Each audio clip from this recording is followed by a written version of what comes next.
Bộ trưởng Giáo dục nói về sự tai hại của xét tuyển đại học sớm. Bộ trưởng Giáo dục Đào tạo Nguyễn Kim Sơn đã chỉ ra những hệ lụy của việc xét tuyển đại học sớm và bày tỏ mong muốn trong quá trình tự chủ, các trường đại học cũng cần đề cao hơn tinh thần trách nhiệm xã hội.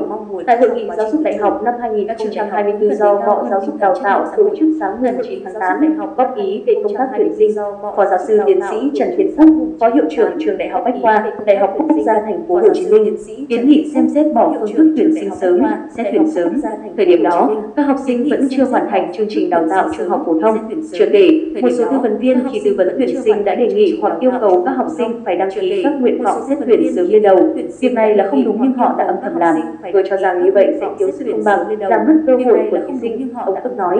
Ông Phúc cũng cho rằng việc đưa ra nhiều phương thức xét tuyển rồi chia phần trăm khác nhau cho từng phương thức là không có cơ sở, gây mất công bằng cho thí sinh xét tuyển ở các phương thức khác nhau. Về vấn đề này, Bộ trưởng Bộ Giáo dục Đào tạo Nguyễn Kim Sơn lưu ý các trường đại học nâng cao tinh thần tự chủ nhưng cũng cần phải có trách nhiệm hơn đối với giáo dục phổ thông. Việc xét tuyển sớm có những tác động tiêu cực đối với giáo dục phổ thông ở những giai đoạn cuối cùng của các học này. Do đó, thời gian tới cần phải xem xét bởi các học sinh khi đã đủ điều kiện trúng tuyển đại học theo phương thức xét tuyển sớm sẽ không học nữa. Điều đó rất tai hại. Các trường chỉ muốn yên tâm về số thí sinh sẽ vào trường mình, số còn lại để tuyển sinh sẽ rất ít, do đó điểm chuẩn rất cao, tạo ra sự bất công bằng trong cơ hội được vào các trường đại học top. Về việc này, phía Bộ Giáo dục Đào tạo sẽ cân nhắc để đưa vào trong định hướng công tác tuyển sinh đại học của năm sau, ông Sơn nói.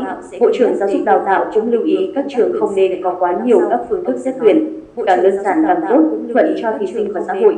Các phương thức đừng nhiều quá, phức tạp quá, ông Sơn nói. Cũng theo ông Sơn, các trường đại học được tự chủ trong tuyển sinh nhưng không có nghĩa thích làm gì thì làm. Tự chủ là tự chủ trong khuôn khổ các quy định và vì việc này có thể Bộ Giáo dục Đào tạo sẽ phải tăng thêm một số khung chế tài để điều tiết. Ông Sơn cũng cho hay, kết quả cũng cho thấy nguồn tuyển dồi dào, trường nào uy tín thì không lo. Vì vậy không có gì phải chen lấn xô đẩy. Trong tự chủ, các trường cần đề cao hơn tinh thần trách nhiệm xã hội, ông Sơn nói.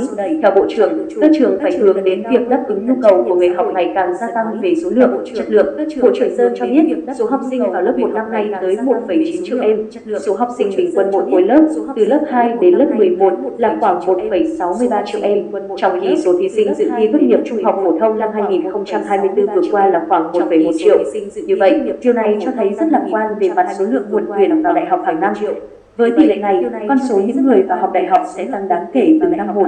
Chúng ta cần chuẩn bị chỗ cho người học, nhưng điều quan trọng nữa là vấn đề chất lượng, Bộ trưởng nói. Thứ trưởng Bộ Giáo dục Đào tạo Hoàng Minh Sơn cho hay, như Bộ trưởng đã nói, chúng ta không lo về số lượng mời nguồn tuyển trong thời gian tới là dồi dào.